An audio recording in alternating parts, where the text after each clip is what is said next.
Welcome back to the fourth episode of the Offer Owner Spotlight series, where I put the spotlight on people who are actually in the trenches building online businesses where they create the product, they own it, they have their face on it, or they're publishing people and not just doing client work. And today, I have the pleasure of interviewing someone I've been wanting to interview for a long time and watching his journey for the past year and a half. And its special guest is Eric Sapola. And so, Eric, I'm super happy that you're here. Appreciate you jumping on today. And yeah, just super excited to break down your story. But real quick, before kind of jumping into your story, we just talked and you just celebrated this last month. You crossed $112,000 cash collected, biggest month in this last recent month, which is your biggest month. And so I think this is a perfect time to just one, celebrate that, and then two, kind of walk through the journey of how you got here. Because of course we see that number and it's like it's huge and it's awesome, but what we don't see is all the steps that you took to get there. And so my goal for today is to really to break that down and see how much we can pull from that story and learn from it. So appreciate you being here and excited to have you. Of course. Thank you for having me. Cool, dude. So let's go back to the start. Before you had this offer that you're running that hit that $112,000 cash, what were you doing? What got you into the game? What was like the starting point that led to creating this offer that you're now running? Well, to keep it, I'll give you the Spark Notes version, but I've been in internet marketing. That probably shows my age for some of you guys listening out there that have been around as long as I have. I've been in internet marketing since I was 12. So literally 13 years I have Gee. been in some sort of online business. I've never had a W-2 job ever, not once. Um, I basically wanted to provide a better life for my family. I saw my parents struggle to pay the bills on Sundays. They just stressed over a checkbook. And I was like, at 12 years old, instead of playing Call of Duty with my buddies, I took responsibility for my family. And unfortunately, I didn't get into offer ownership back then. I got into MLMs. And so I was in all sorts of MLMs back then. Eventually, I came across one that dealt with drop shipping, and some people might know exactly what MLM I'm referring to there. Again, if you've been around as long as I have. And so I put that to a side and I tried everything. I've tried like obviously MLMs, but agency work, doing like local business stuff. And I've tried affiliate marketing and all sorts of things on the way up over the past, over a decade now. And it wasn't until, I graduated high school that I took off on the actual ecom side doing what I teach now. It was on selling, like flipping on eBay, basically doing eBay drop shipping. And then it turned into Facebook Marketplace. And then that's when at that point, when I got on the Facebook Marketplace, I crafted everything with a skill set in mind, and I turned that into a course. I did a JV launch with it. I was like, I really like teaching. I really like working with students and providing the skill set. I didn't know yet that it would turn into becoming an offer owner, but I had this thing that I was like, okay, people are replicating this and actually getting real results with it. And I caught that bug. And then I heard about Fast Forward, and that's when I met Alan and NHB and all of these things. And I was still doing some client work at this point. I had also attempted copywriting and all sorts of stuff along this journey. So I was still had some clients and some ecom stuff. I was hands in a lot of jars. But then when I joined Fast Forward, that's when everything became more of a singular focus. And that was August of 2021. And I was talking to Alan on, hey, I've developed this system for Shopify stores and all these things. And he's like, dude, turn that into an offer. And so literally the next 90 days was a sprint from literally just one idea, one thought into a fully fleshed out offer with upsells and email automations and backend support and all of these things in about 90 days. And we launched it and did $1,000 our first day to warm traffic to my Facebook wall, which was awesome. It was like, hey, I feel validated that this is actually like getting result, like I'm this offer thing works. And then from there it's just been, honestly, a wave pattern, ups and downs since then, on because obviously media networks like Facebook, YouTube, they have algorithms, right? And so we have to play by their game. And so it's been a lot of um ups and downs, but I had to like learn to detach my emotions from those ups and downs. And so attack it more from a objective third party perspective than letting my emotions get attached to the highs and lows. And eventually we got to where we are now. Dude, that's awesome. So let's break this down a little bit. You had an idea. You shared this idea with Alan. If people don't know, I mean, most people watching probably know who Alan is.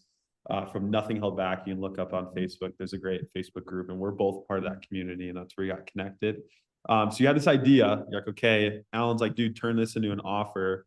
What was your first step in doing that? Like, did you create the product first? Did you map things out? Like, I feel like a lot of people stress over that first step.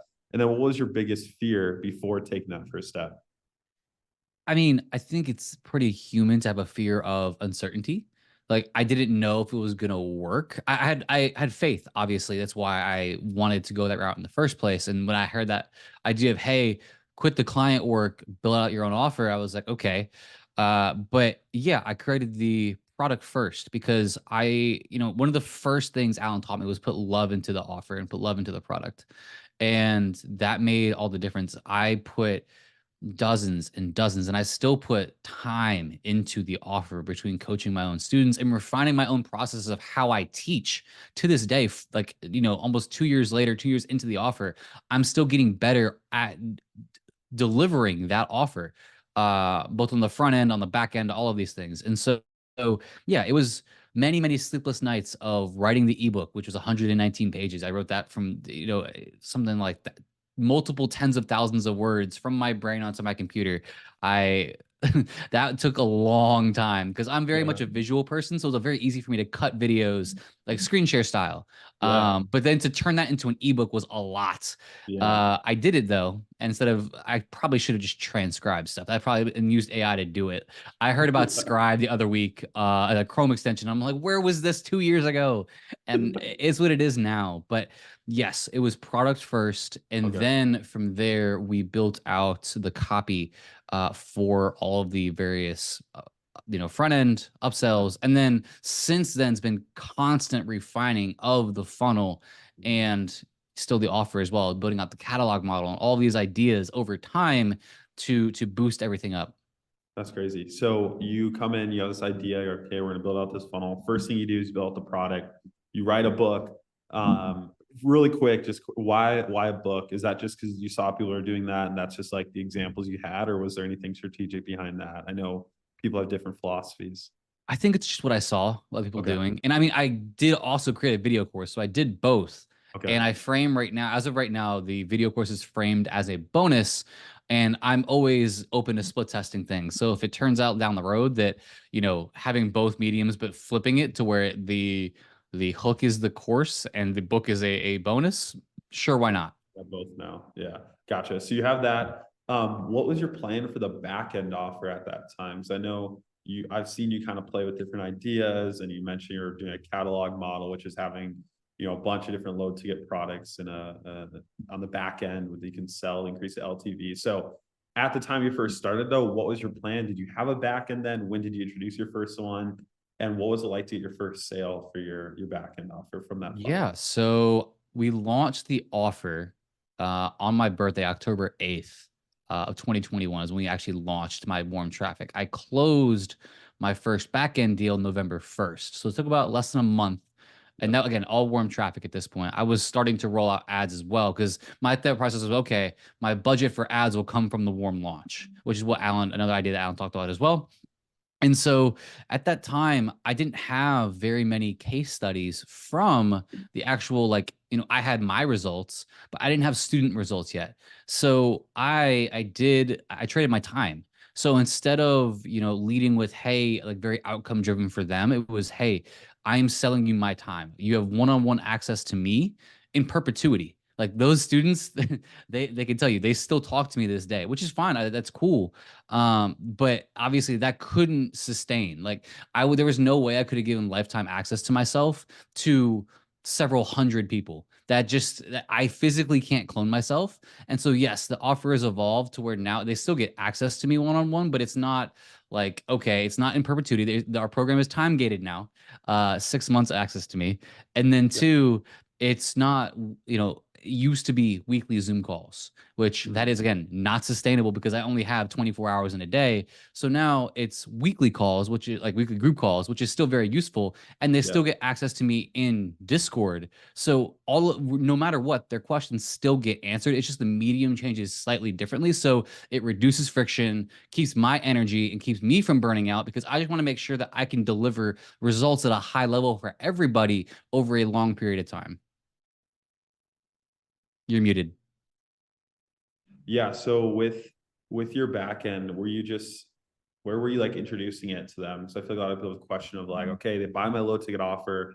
What do I do next? Like, did you do the calendar on the thank you page, and did you frame it as like onboarding call? Did you do like sell it right up front? What was like your first attempt? I know you've tweaked things and you've optimized it so much over the years, but just looking at the start, what did that look like? It was literally just we had the welcome video in the Yep. members area, and then it was a button below that to book a call, and that's still where we get a good percentage of people booking in. Okay. We've added since on the thank you page, and that's just a direct, hey, thank you for joining us. You have everything you need now. Click the button below to go to the members area. But hey, if you want the help, we can help Yeah. accelerate the timeline faster and give you that access to us at a high level to make sure that all your questions get answered personally. If you want to explore what that would look like, go ahead and click the button below to book a call with us, and we'll Yeah. get you rocking and rolling. That's sort of kind of phrasing. It's a very just direct, hey, Yeah. coaching offers available. The stuff for the members area is very similar now. Back Mhm. then, it was more kind of a passive thing where it's like, hey, hop on a Yeah. call. We'll build out a custom game plan for you. And then we'd flip it over into a sales call. Now I just prefer to be direct because I've found that my close rate is higher that way. If they know upfront, hey, this is an opportunity for me to get access to Eric, they know what they're in for, and there's no surprises. Yeah, I like that. I like that idea. I think there's a time and place for both, but especially in certain markets like you're in, that might as well wow them with the product in the front end, which your product does a very good job at. It could tell you put love into it, and then hey, if they want more of it, book a call. So talk to me about the first day you launch ads. I know it's a big scary thing for people watching this or thinking of launching their first offer. I know for you, you launched organically, so you have the benefit of knowing, okay, I've got at least $1,000 you can spend that you didn't come from your pocket. But what did you get sales the first day? Did it take a while? Were you constantly looking at your ads manager 24/7 on your phone? Like walk me through that first week or day of launching ads. So I am very much the volition that if I don't have the skill set to do something, I always ask myself, what do I need to learn? It's like, who do I need to talk to Mm, that end, I from day one, and I still work with this media buyer. I found a media buyer in Fast Forward that I still work with, and sweet. I have him on retainer. And so he helped me structure out the campaigns. I learned, I basically was like, look, as we're doing this, teach me along the way. And so he was like, look, we've got these concepts for ads. Here's how we structure campaigns, and here's how we should test. And so, yeah, we made sales on the first day and we Nice. established our baseline CPA at a certain point. We're like, okay, we've run this test for 3 to 5 days. We kind of know initial numbers. Now we can take this, tweak, and move from there. As far as scared, like obviously, yeah, there's going to be an element. It's different when you're a copywriter or a funnel designer when you're playing, or a media buyer when you're playing with other people's dollars. It feels like monopoly money, right? But when you put your own dollars on the line, when you're putting your money where the mouth is, literally on your own offer, that can be scary. And yes, I had profit from the organic launch to play with, but even still, if you're going to test from scratch and you don't have that, you don't like these networks still work at low volumes of spend, right? You can spend 30, $50 a day and still get decent data. The game with media buying I've learned is just the more you can spend, it's the speed of acquiring data. That's where what matters over the long term is the data is going to get acquired regardless. Just having a higher budget allows you to do it faster and make decisions more quickly. Because if you say, okay, I have this established baseline cost per acquisition on a customer, and you're only spending, let's say, 2 times CPA, well, okay, you might get 2 sales a day. But if you're spending 10 times your CPA, then if you're getting, less than 10 sales a day, they're like, okay, maybe we need to make tweaks here because we're getting above baseline, that sort of thing. Again, Yeah. you're muted. So yeah, sorry. I always like to mute. So I always go, yep, yep, and then it like comes chimes in. So Okay, so you launch your ads, it's working well. I'm curious, how did you pay like, were you paying the media buyer at the time, or do you work out some sort of deal, or was he just helping to be nice and then you put him on retainer? I mean, I initially had a conversation with him like, "Hey, here's what I want to do," and he's like, "Yeah, man, I could definitely help out." And then from day one, just hopped on a retainer, and we're rocking and rolling. That's sweet. I'm curious. We're kind of jumping ahead to the future, but I'm curious on this. Your day-to-day responsibilities now. What are you responsible for? Are you like taking sales calls still? Are you even in the ads manager tweaking stuff? Like, what do you even do now at this level where you've done 112 cash in a month? What does the responsibility level look like? And then we'll go back to a few more questions on the process, but I want to jump ahead quick. I'm curious. Yeah, yeah. So I do what I want first and foremost. That flexibility is nice. And so still love writing copy and writing ads. I'm really enjoying the ad writing process because I noticed that you can set up so much intentionality through a prospect's mind on the front end ad because same lander, same headline they're reading once they land there, but two very different expectations going in set by the ad that they read or they watch if it's a video creative. And so I'm loving that process. I launched new ads today to test based on a hot seat I got from Alan 2 days ago. And Nice. so I did that and I wrote an email today because I'm still writing my own emails. I really enjoy that because, again, Yeah. copy is something that a skill I learned probably in 2018. And I have just been refining that ever since. And Alan's taught me a lot about copy between motivational, educational copy, these types of ideas at high level concepts. And then as far as what I have to do, obviously fulfill for my students. And the way we have our structure laid out for the course or for the back end coaching, it's one weekly call, which that's 1 day a week. That's totally fine. And then throughout the day in Discord, as messages come in, I get a notification. I just respond as I see it. Like it's not something where I have to be sitting at my computer all day, Yeah. slaving away, typing for 8 hours straight. It's very flexible in that way. And then yes, I take my own sales calls still because we just installed a new system for our like a new sales framework, which literally 9x my close rate. That's not an exaggeration. I was closing roughly 10% beforehand, and now on financially qualified leads, I'm above 90%, which is still absurd to me. That's literally the lever we pulled that caused that record month. So I still love that. I am going to be hiring. I have a sales manager in place, and she's going to help me install a rep, a Nice. SDR, and we'll be tag teaming on the training side based Yep. on my offer, my cadence, these types of things for the offer. So we'll have that person. And so even if we close half of that, literally 40% on qualified leads, it's still okay because you know Yeah. it's nice to like make back end sales, but at the same point, at some point, the bottleneck will be fulfillment. Yeah. So my plan for that is to eventually hire one of my top students on salary, bring them internally into the company, and then kind of systemize the coaching process so that they can Yeah. handle more of the fulfillment of the coaching itself.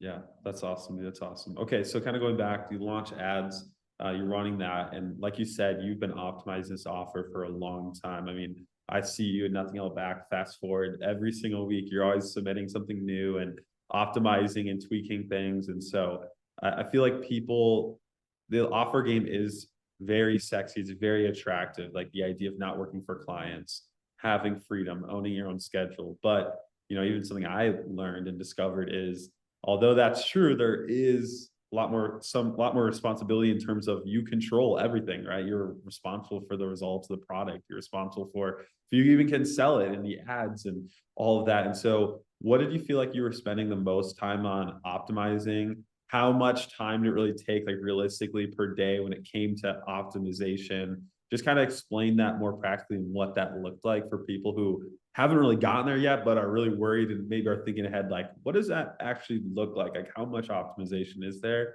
and how much are you really doing?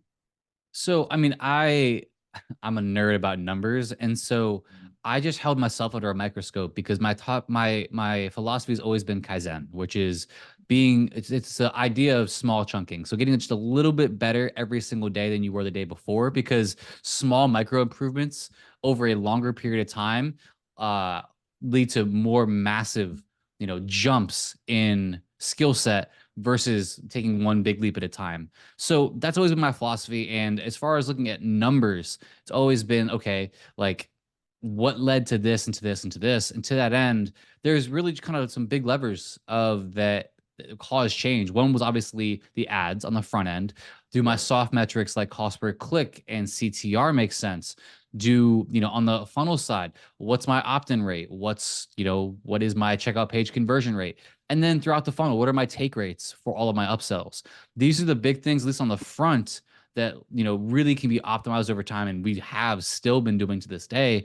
I spend a couple hours a week on this because you don't want to mess with it too much, right? And you don't want to mess with too many things at one time, because it's hard if you don't isolate variables. It's very hard to pinpoint exactly what caused something if Yeah. you change more than one thing. Example, if I change a headline on my lander and an ad, and I change some stuff on the structure of the OTO1 and all the numbers change, like, okay, what made that happen? Probably everything, but I don't know to what extent did what. So it's one thing where you kind of have to just, as you're optimizing, isolate a variable at a time. If you notice, okay, my ad metrics are okay and my take rates are fine, but my opt-in rate on my lander is not that great, well, you want to isolate that and do that first. And then you say, okay, I like this next, but my AOV overall is not where I want it to be. All right, let's look at your upsells. And then on before that even happens, you say, okay, my my opt-in rates are good, my take rates are good, but the quality of customer is suffering. It's probably something closer to the top of the funnel, like your ads, because you're Yeah. setting the intentionality or capturing the wrong person to hit your page. Even if your soft metrics are good, it still leads to a poor quality customer, which is something we dealt with very recently. We Mhm. saw that we were getting an okay opt-in rate and okay conversion rate, but the customers were not buying the upsells and they weren't ascending either. They weren't booking calls. So we were like, all Yeah. right, we need to change the actual ad copy. And so far, it's being helpful to make that test happen. But this is kind of how I try to look at it, is isolating a variable at a time. Yeah. Since launching your offer and optimizing, I know you said you're always optimizing the way you teach in terms of like your back end offer, limiting the time they have with you, but still delivering great value. What have you optimized in the actual front end product? And why did you make those optimizations if you did make any? What was like the objective? So, one philosophy that I've adopted from Alan is getting students an easy win, like getting them in the door and getting them a win as quickly as possible, because you want to close the attainability gap, right? You need them to know that it's for them and that they can do it and they can see themselves doing it as quickly as possible. Because even if they buy your stuff, they still might be skeptical in a way, and they should be, because they have never met you before. They haven't consumed anything you've done yet. So Yeah. they're right to say, okay, I'm still not sure of this. So we need to get them to buy into what it is what we do as quickly as possible, and then get them that quick win. Because then the dopamine hits start, and then they start attaching those wins to you and what you taught them. And so for me, I have positioned my members area in a way that I think it flows pretty easily, and that when they're consuming this, it's very action heavy. I give them Yeah. homework from the very first video, so that way they're investing emotionally to kind of build in a dating example, emotional investment into me, because then they see it as there's a sunk cost fallacy, obviously. So if they, but on the Yeah. person's mind, if they feel like they've put in all this time, all this effort in, they don't want to give that up. And so Yeah. that's kind of how I've structured everything, so that they buy in more and more. And then eventually, they might say, oh, I need the help. That's when the book of call happens. That's when they ascend. It's when they realize they want to do this and they can do this, but they need help. That's great, dude. Love that. What does your team look like right now? How many people do you have on payroll, contractors, like a business like yours, 112 versus last recent month, and always going up and aiming for that. Who do you have on your team? And like, do you have plans to hire more people? I know you mentioned a setter you might bring in very soon, but are there any roles you're looking forward to hiring that will remove some responsibility or work on your plate? Yeah. So right now, on the LTO side, it's literally just a media buyer. I'm still doing all of my own sales calls. So a salesperson is definitely going to be one of those things that's going to be coming and going to be very useful. Eventually, also a coach within the coaching program. Those two things are going to eliminate 80% of my active work, which is fantastic. I love that. And it's not that I don't want to work. It's I can put my energy into other parts of the business that will help remove other bottlenecks to further scale. And Yeah. so obviously too, all of this is done with retaining product quality and customer experience in mind first and foremost. That's why I'm being very picky and taking my time with it. I'm not rushing it because I still want to make sure that current and future clients will still get massive amounts of value and feel that their investment is worth it with us even as we scale. So that's one thing. But then as far as other parts of the team, we are also building out organic systems, especially specifically on Instagram. If you go to my Instagram right now, you'll see these systems of how we set up our marketing. We have many chat automation set up. I have a setter in my DMs managing my. I don't touch my DMs anymore, which is fantastic. A little bit hard when it's friends and family talking to me, but my setter lets me know when that stuff kind of comes up. So we've got that, and we're trying to just optimize those systems. So I have a whole team doing my content, my stories, my DMs. All of that is outsourced right now. Nice, dude. That's awesome. I'm curious on the organic and that content structure. People are curious about doing that too. How did you source that? Was there like an agency you worked with, someone you just connected with who runs that? What does that kind of cost? Like, are you paying them? Are they in-house? Is it someone else is managing the team for you? And how long did it take you to get that in place? Yeah, so And it's also relative. like why organic on with paid? What's like your Yeah, so it, philosophy? it they feed into each other. Organic feeds into the LTO and vice versa. Because when somebody comes across my LTO and they Google search me, my Instagram is one of the first things that come up, and they can see the hundreds of videos I've shot of content over the past X amount of years now. And then on the other side, when somebody wants to join our program organically, they can either do that in the coaching program or they can buy the LTO and go through the same funnel everybody else has through the ads. So they help. They're synergistic in that way. The As far as the why, it's because I want to be omnipresent to a certain extent. I want to be, when somebody thinks of e-commerce, drop shipping, I want to be the person they think of. And then as far as the pricing, it is an agency I hired. I was a referral through Fast Forward, and he's actually in Fast Forward himself, which is great that he's still learning all these high level concepts. So we don't I don't have to treat him like I'm teaching him along the way. He understands. And Yeah. so he has all the editors and the people managing the account. And so I just work with him and he handles the rest of the team. And yeah, I think we have him at, I think it's 5K a month right now. Nice, nice. That's cool. What are like people always ask me this, and I'm thinking about doing a video on this soon. But I'm curious for you. People always ask me like, how much does it cost to start an offer? I think it's an interesting question because I'm always like, yeah, I don't know. Like to me, it's like if it's an informational product, it's just your knowledge, and you put it into a written form, like you said, you read it in a Google Doc, and then maybe your tech stack and your go high levels like 97 a month or whatever. But how much did it cost you to get things up and going? Did you like set aside money before launching your offer? I know some people do that too. They kind of create a reserve where it's like before I transition from client work fully offer ownership. What did you do, or did you just jump head in? Yeah, so I'm a little bit of a unique circumstance in this way. I liquidated, so I'm into flipping luxury watches. And so Oh, I cool. flipped my first AP for 19,500, and that was my budget. So I joined Fast Forward. That's where my Fast Forward budget came from. So I jumped in there, and then tech stack was very, very inexpensive. Active campaign, like 30, $50 a month. ClickFunnels, $97 a month. So very, very cheap. Stripe was free to start. Yeah, It's just processing fees, and then just from there, it's the small tools, maybe like Canva to build up my logo and things like this. Figma's free for other yeah, design. Um, and then yeah, just the time, really, time and energy was what I spent to yeah. put everything from my thoughts into a structure, into a okay, here's the actual deliverables.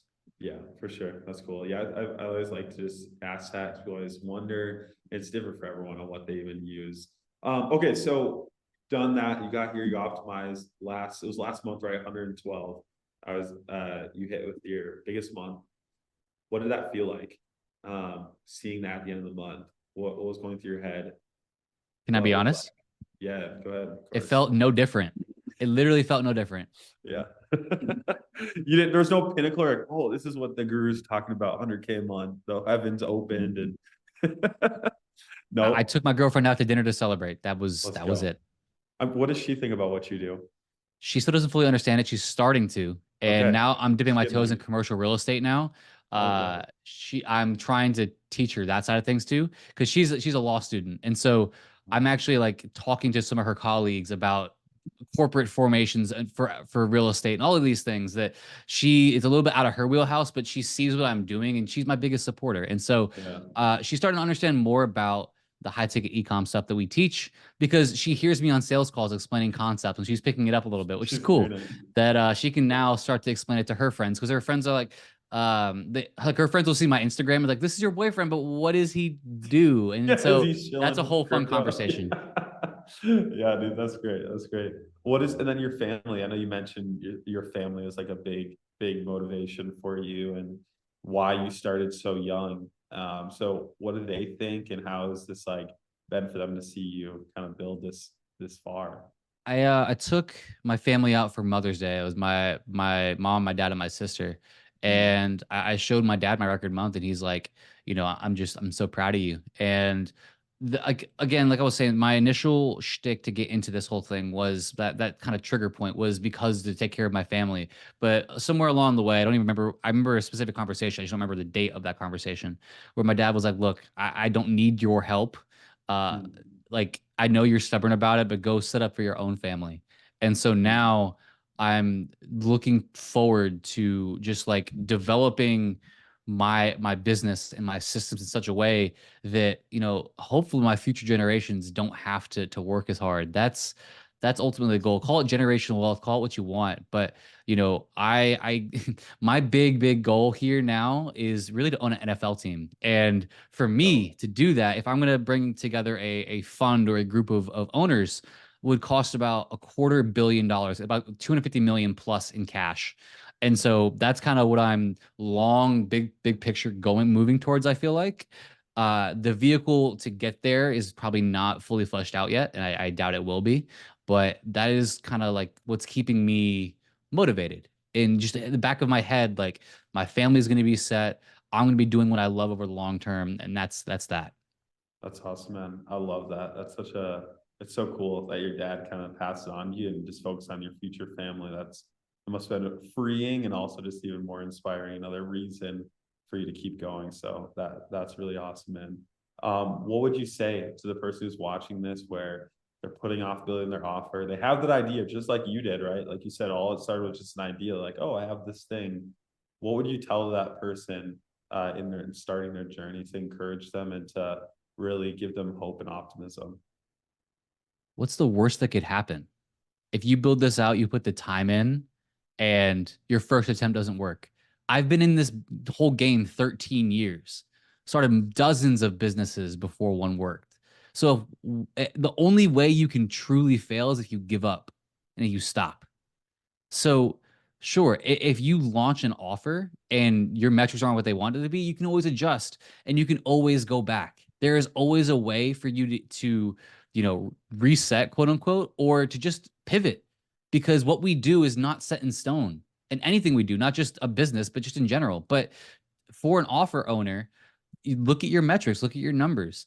If you're not seeing the sales you want to see, your conversion rate's low. Okay, look at your lander, look at your deliverables. If your refund rate's high, look at your product that you're actually delivering to people. If your ad metrics, if you're not getting a high click through rate, everything has a symptom and a cause, right? And so if you can just be able to look at what your symptoms are and be able to address the root causes, you can adjust and you can adjust at will. I just don't want you to self-impose limits on yourself because Mm, why not? And the way I like to look at this in general is one, nobody's coming to save you. Nobody's going to do the work for you. Somebody has to. And then nobody, like, you are your biggest supporter. If you aren't in your own corner rooting for yourself, nobody else is going to be in general. Like, yeah, you might have a spouse or a friend or something that's like, yeah, go do it, but they don't understand it like you and I do. So you have to be your biggest cheerleader, especially when you're getting started, because it can be scary. But like I said, so what? You make adjustments, you keep moving forward. All we can do is keep moving forward. So you might as well keep going. it's awesome, man. Well, hey, Eric, I appreciate you coming on, being so open and sharing your story. I'm excited to see all the comments from people who feel inspired, and hopefully, I'm expecting many offer owners to be created just from this video. I hope this is the starting point and that kick in the butt inspiration. So, thank you, man. Thank you for sharing. And dude, I'm excited to do a follow-up episode when you have the NFL team. and we'll check in and see what your life and responsibilities look like then. I'll get you some of my box seats. Let's go, man. I'm excited. I'll use offer money to pay for it, hopefully. There you go. All right, man. Hey, I appreciate you. Thank you guys for tuning in to this episode of the Offer Owner Spotlight Series. If you know anyone who you'd like to be featured on this show, let me know and be on the lookout for more future episodes. So peace out, guys. We'll see you next time.